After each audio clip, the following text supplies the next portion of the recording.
I'm Jacqueline Guertin, and Ernest Guertin was my great-great-uncle. And today I'm still involved in paint with my family, working at Superior Finishes, and I'm the Director of Technical Sales there.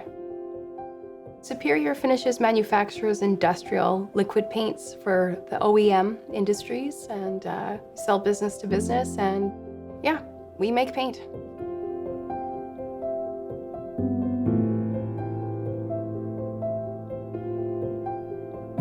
Ernest was born just outside of Montreal in 1878, and he stayed there until just before the turn of the 20th century. He came to Manitoba, to St. Agathe. He later moved to Winnipeg to work for P.D. Dodds, which was an artist supply store located across from the Marlborough Hotel. And the owner, when he passed away, his widow, who was 83, was looking to sell the store. And that's when Ernest did everything he could. I believe he remortgaged his house, he took out a loan against his life insurance, bought P.D. Dodds, and then started to carry not just artist paint, but more house paints. And during this time, the Eaton's building was being constructed around the corner on Portage Avenue, and Ernest's brother Philippe delivered cans of paint by dolly to what is thought to be their first customer. In 1908, he renamed the business to the Western Paint Company and constructed the building on Charlotte Street, now Hargrave Avenue, where Western Paint remains today, currently celebrating 110 years in existence.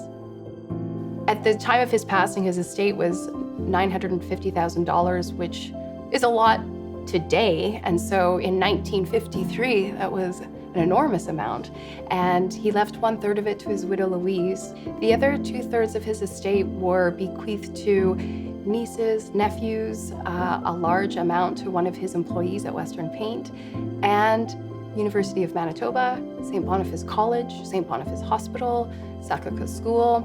He didn't just have this philanthropic heart to him when he passed away. While he was living, he was honored by Pope Pius XII for his philanthropic work. It spread throughout his whole lifetime to organizations, to family, not just monetarily, but also through his care, his love. A gutsy move for a Frenchman to come from Quebec, didn't speak English, learned English while he was in Manitoba, then to go out and borrow against his life insurance and his whatever mortgage money he had, and to run a very successful Western Paint. And he was supplying, in that time, most of Western Canada. So they'd bring in rail cars of paint products and then ship it out west. He was able to look and see a vision, see where the competition was, who it was. I think it's safe to say we would not be in the paint business if it wasn't for Ernest Guertin.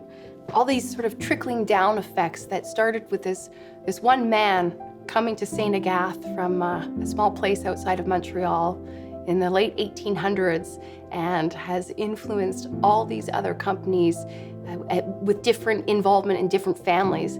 To today, it really comes down to a sense of community, a sense of family, and that extends to what we do and how we treat our customers, which is kind of like Ernest, how he treated his customers and rode around on his bicycle, and how he treated his employees. That's your extended family.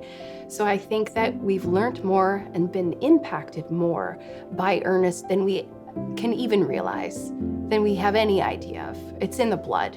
And that's the real legacy, a pioneer, not just in business, but a pioneer in leaving his mark behind on his own family members.